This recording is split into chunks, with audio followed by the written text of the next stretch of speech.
All right, man. So you're a smart man. You're a freedom-loving man. You're a woke man. You don't like the militia. It scares you, or you don't like it. I say it scares you. Why? Why don't you like it? I've talked to two men in the last couple months. Both men are still friends of the channel. I think they still watch the videos. They probably know who they are. One of them was just in my home, and one I've met a couple times in the last couple months. Smart, capable, woke men. Men any of you would be pleased to fellowship with. Both of them really resistant to the idea of the militia.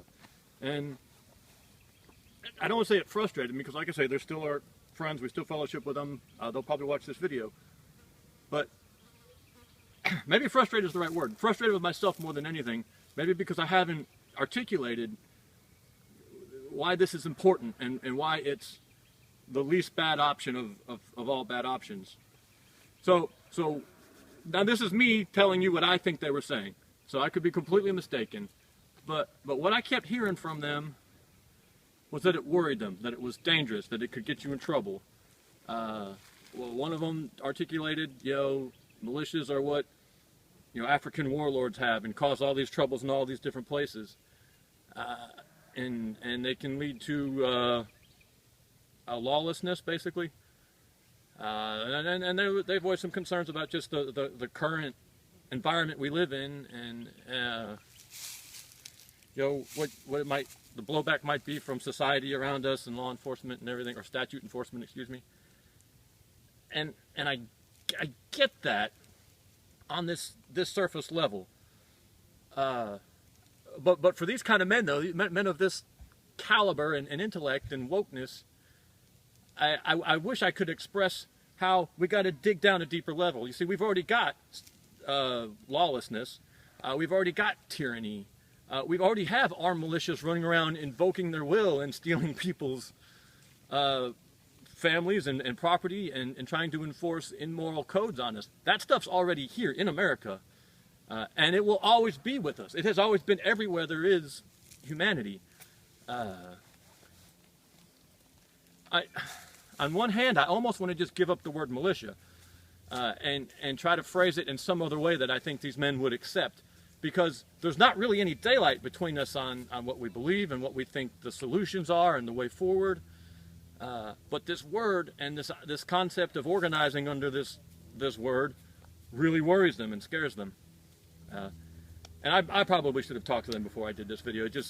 It's been on my mind for the last couple of days since we met with this one gentleman this last weekend. And again, good guy. He fellowshipped here in our home with us, him and his wife, and it was a good time, and we hope to fellowship with them again. But here, okay, so let's talk about what I see as the three objections. The first is that the government disapproves and they may come down on you, punish you for your involvement in the militia. The government will disapprove of you, and they will punish you for your involvement in something eventually. We're coming to the point where it is for our religious beliefs. Laugh all you want about bakers having to make cakes for gay couples. That's the start of something very ugly. The ruler of this world is not your friend, and he does not want to be your friend, and there's no way you can live at peace with this world. That's not true, but you know what I'm trying to say. If you're worried about running afoul of the government and statute enforcement, that's going to happen no matter what if you want to live a righteous life in this day and age. We can't avoid that. What we can do is choose the time, and maybe not the time and place, but we can choose how strong or weak we are when that happens. Because it will happen. There's no way around that. It will happen, I promise you. The other one was, militias are bad. All over the world, militias are bad, and they do bad things. And they can cause you to get involved in bad stuff yourself. First off, yes, all over the world, militias are bad. All over the world, marriages are bad. All over the world, churches are bad. Anything human connected is bad, and it has a chance to go sideways, one way or the other. The thing about the militia is that it's so loosely controlled, it's so loosely organized, that it's really hard to get the whole thing to go bad all at once.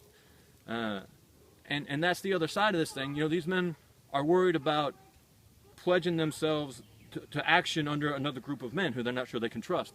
And that's not what the militia is. You don't pledge yourself to action under a nebulous, undefined group of men. You decide if you're going to act under any given situation. You are the only authority there is as a man in your life and in your home. No one else can come and say, the militia's activating, let's go. You know, you can say whether or not you want to be involved or not. So, and this dovetails really well with the faith that God gave us if we look what he established in the Bible. Remember, when he sent the Israelites into the Promised Land, he did not give them a government. Specifically, he warned them against getting a government. He told them that he would give them one if they wanted one, but they wouldn't like it and they shouldn't do it. So all these things, and that's not just these two men. I shouldn't be picking on these two guys. This is, bringing in a bunch of stuff from all these other places. All the things you're afraid of and you're worried about already exist. They already are happening. They may not have gotten to your doorstep yet, but they're coming. The question is not, am I going to run afoul of the government? The question is, how strong will I be when the government takes notice of me running afoul of them? Because you are running afoul of them right now. There's no way around it. If you're watching this channel, then you're the kind of man that's run afoul of the government and society. And the government already has its militia out there,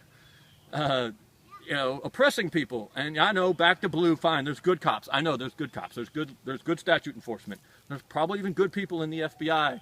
There may even be good people in the CIA. I don't know. But the overall direction of the institutions are not to protect your rights and protect your way of life. They're to enforce someone else's will on top of you. And maybe that word enslaved gets used too much, but I think it's an apt one.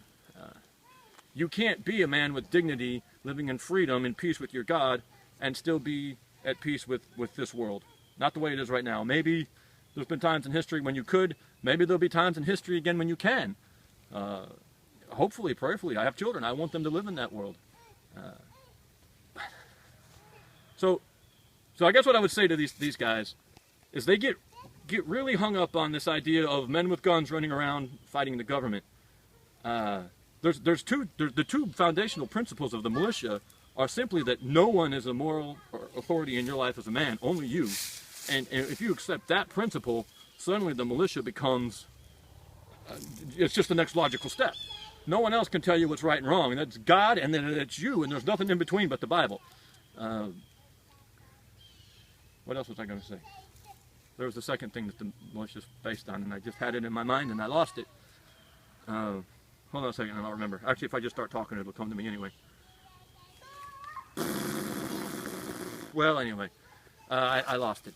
But there's something I was going to say to them. One was, if you are the only moral authority in your life, the militia is the next possible answer. And that's what it was. And if we're strong, peace comes through strength. If we're strong, if we operate in this principle that we are the only moral authority in our lives, and we will cooperate together to make sure, to tell everyone no, we'll never have to fight. We'll never have to fight. There are enough right-thinking men in this country that we would never have to do it. We would just have to say, hey, this is us, we're here. The answer is no. I swear to you, if 500,000 men, that seems like a lot, but in a country of 330 million people or whatever it is, 500,000 is not a huge percentage of the population. Subscribers himself, and I'm not. I shouldn't have brought his name into this. I'm not sure he's a part of what he thinks about all this stuff. What my point is, what I'm saying is that it wouldn't be that hard to reach 500,000 men. I have 1 million total views on my channel, small little channel, and 1 million people have watched me blab at a cell phone. 500,000 men is not that many men in this country, and with the ways we have to communicate. And if we could get 500,000 men to stand up and say no, that's almost as many men as died in the whole Civil War. We could turn this thing around in a heartbeat. The idea of the militia is not to overthrow the government.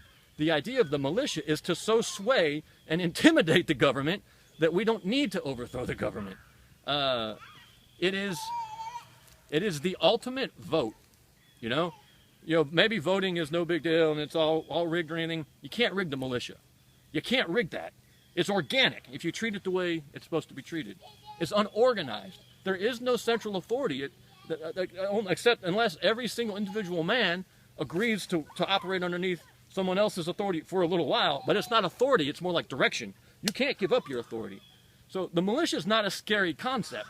The militia not guarantees you, but the militia is predicated on your freedom, on no one else telling you what to do. Well, maybe not no one else telling you what to do, but there being no moral authority other than God. There's no statute, well, going too far. That's a whole different topic. Can militias be misused? Yes, police forces can be misused. We see it every day in this country. Governments can be misused. Constitutions, our Constitution, one of the greatest documents in the history of the world. I mean, we're talking about like the Bible and then maybe the U.S. Constitution. Oh, maybe the Declaration of Independence. U.S. Constitution. It gets really hard to find more amazing documents in the history of mankind than the U.S. Constitution. And it has been perverted and suborned by people who claim to have authority. All right? Anything can get misused. All right? Our Constitution is used to say that bakers have to make cakes for gay couples, and we can kill babies. Now they're arguing up. I heard someone say 24 months after birth, one crazy guy has said. Actually, probably there's been more than one crazy guy. All right? There has to be a veto. There has to be a reset button. There has to be a way for us all to say, no, you've rigged this system, you've stolen things that aren't yours, and you've perverted legitimate institutions, and you can no longer use these names and take the label off of our good stuff and put it on your perverted, twisted, sick stuff. And then all of a sudden we have to come over here and act like, that's what they've done. They've gone to our Constitution and our way of government, and they peeled the labels off, and they brought it over here, and they put it on something sick and twisted and perverse. And they said, oh yeah, now you guys are submitted to us. But we are not submitted to anyone but God. There is no one we have to submit to but God himself. If you're a man. And that's what the militia is recognizing and stating. We can't hide from them. We can't hide from them. We can't live in peace and hope they won't come and bother us. I mean, I keep talking about the guy with this cake because it's in the front of my mind now, but there's been more than that too. This guy had a bakery, all right? He wasn't bothering anybody or anyone, and they came to him and dragged him into court, and it's been years of his life now, and I'm sure hundreds of thousands of dollars been wasted with him just trying to say, I don't have to work for someone I don't want to work for. Because that's what they're telling him. You have to work for us. You have to do what we want you to do simply because. For whatever reason. You know, I would flip this around and say a gay baker wouldn't have to make a cake for my wedding if he disapproved of it. Think about that. If I went in there and he said, oh no, you're a terrible person, you got a big ugly beard, and I think you abuse your wife because she's submissive and I won't be a part of your wedding. He's got that right, all right? And no one would question that. We flip it around though, and suddenly it doesn't apply. It's a whole different topic, I'm sorry. But, okay, let me wrap this up real quick. I went too long. Everything human is twisted and misused, including the militia, and including police forces and governments, legitimate governments. Please don't use that as an argument. And you cannot avoid, at this stage, if you're going to be a man of integrity and not be a part of this perverse system, they will come. They are going to come for us. It has happened throughout history. It will happen again. There is nothing about us that makes us different than anyone else other than our institutions that have been perverted and our belief system, which has been abandoned. And now that those things are gone, we will rapidly descend into being like everybody else. It's going to happen. You can't avoid it. The question is, how strong will you be when it happens? Will you be strong enough to be able to say no? Or will you be weak and hiding in the corner, isolated and alone? The militia is a big part of making sure we're not weak and isolated, standing in a corner alone. And if we're strong enough, they won't come. They won't come until we're weak. So why would we be weak? I'm sorry, man. There we go. Like I said, don't hold it against these men. They're very smart. They're very woke. A lot of you probably say the same things when I talk about this idea, because the media's made us look like the militia's a bunch of crazy meth head white guys running around wanting to kill black people. When all the militia is an understanding that a man is the ultimate moral authority in his life, and he has, just like our Declaration of Independence says, has the right to overthrow his government when it's oppressing him, when he no longer consents to it. You can unconsent from that government at any time, and that's what the militia is acknowledging, and is creating a framework to be able to implement. And if we implement that framework And if we operate in that principle, we will never, ever, ever, ever have to worry about actually going to war. If we're strong, we will have peace. And if we are weak, we will have troubles. We don't want to be weak. We want to have peace. We've got to get strong. Thank you, man.